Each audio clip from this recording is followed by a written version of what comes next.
Before we begin, I would like to advertise my books, Above Heaven and Dance of Frozen Death. If you like my takes on storytelling, please consider giving them a read. Links in the description. Now, on with the video. Greetings, fellow mortals. For the record, no, I have not watched The Flash. I did not want to give them money. I didn't even sail the high seas for this one. A while ago, I made a video about why I didn't care about this film. Every single issue I brought up still stands. The biggest being that Ezra Miller is an asshole who needs to be in jail. I've seen people say that they need help and therapy, I agree, but they should also get time in jail for their crimes. If a studio is going to support this foolishness, then I'm not going to support the studio. I stand firm in this matter. The only thing that truly speaks to big companies is money. The only color and gender they actually see is green. Never forget that. Especially with Secret Wars being released on Disney Plus lately. I saw the horrific opening where they used AI art. I absolutely hate it.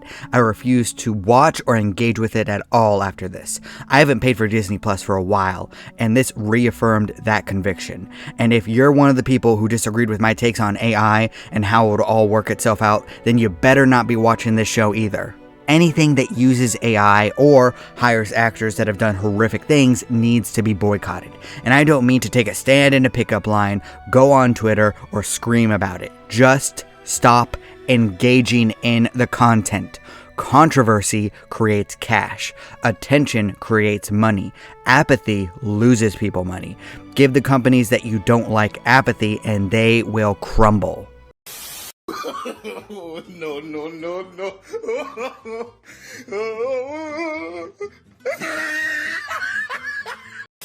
It's actually becoming easier to hurt companies' pocketbooks. They're putting absurd amounts of money into these films. Absolutely insane numbers. The Flash had a budget of $200 million, which makes sense as to why they didn't throw it away. But there's a problem. The film made $130 million with a 75% drop the following weekend.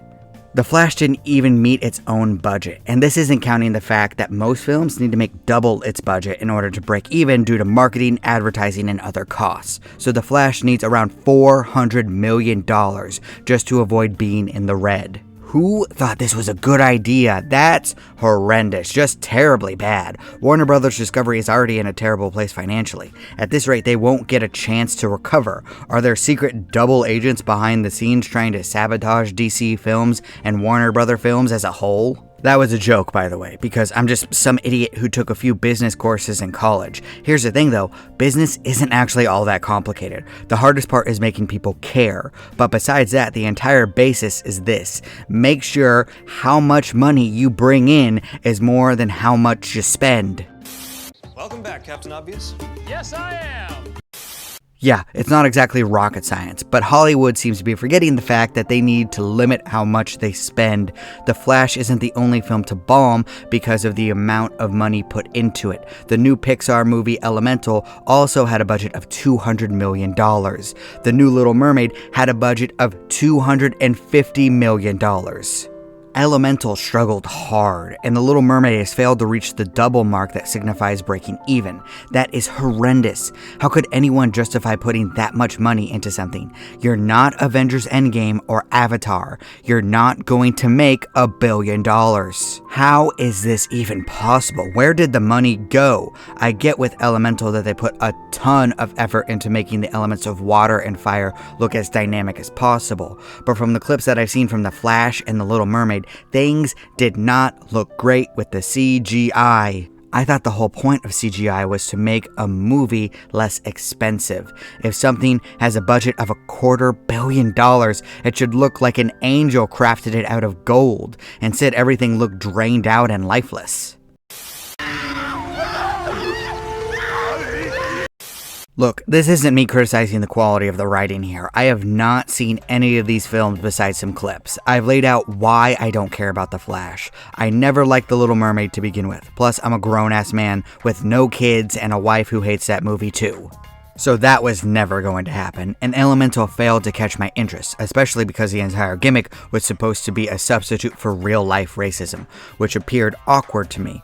Please tell me if I'm wrong, but it did not seem like it was going to be any better than Zootopia, which was awkward in itself. All I'm saying is that I wonder why these films have been set up to fail. They have to make absurd amounts of money to break even, and people are struggling financially right now. They're not going to spend a ton of money to see a film, and relying on overseas markets right now doesn't seem to be working out. It makes the paranoid side of my brain tingle. Look, I have no proof, so take this with a grain of salt, but would we be shocked if an embezzlement investigation pops up in the next couple of years with these films and companies? Because usually, when I wonder where the money has gone, it usually is because someone has shoved it into their pockets.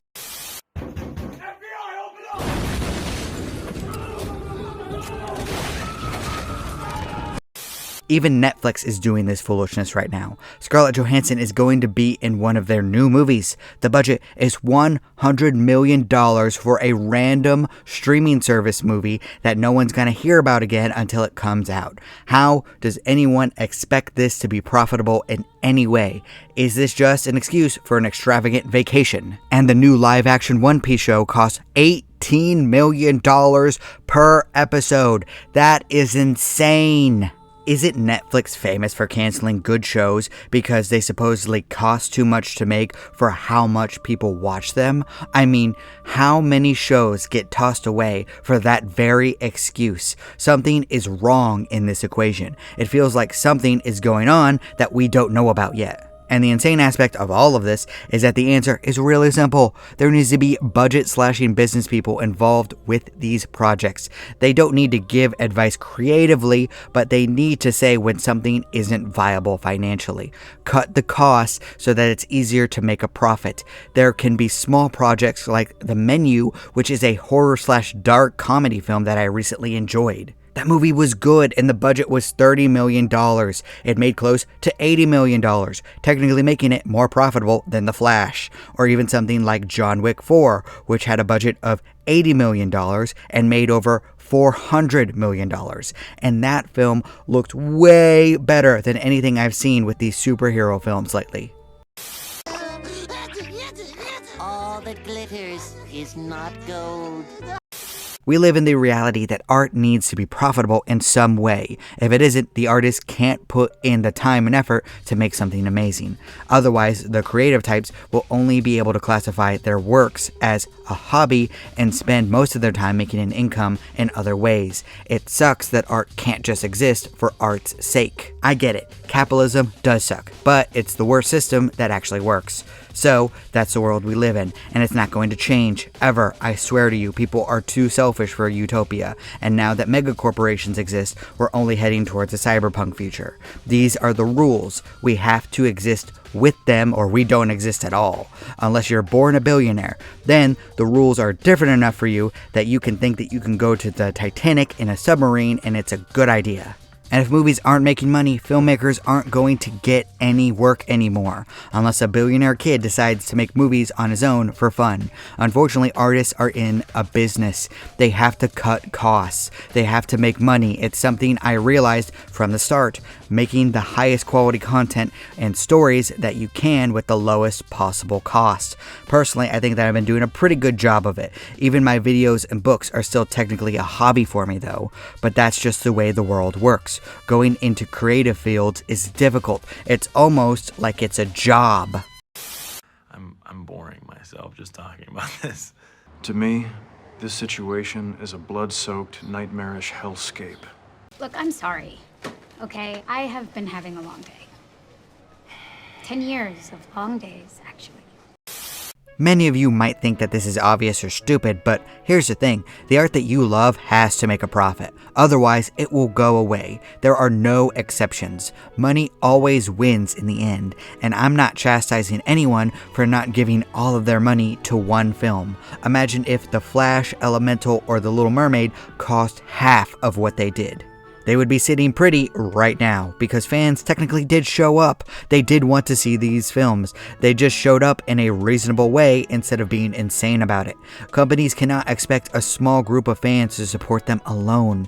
This is on the corporations, and if things don't change, we'll all see the real cost of an overblown budget soon enough. Thank you so much for watching. Please leave a comment down below. I'd love to hear your thoughts and to start a dialogue with you in the comments section. And please consider giving my books, Above Heaven, Dance of Frozen Death, and Vows of Blood and Honor, which will be released in September, a chance. I appreciate you.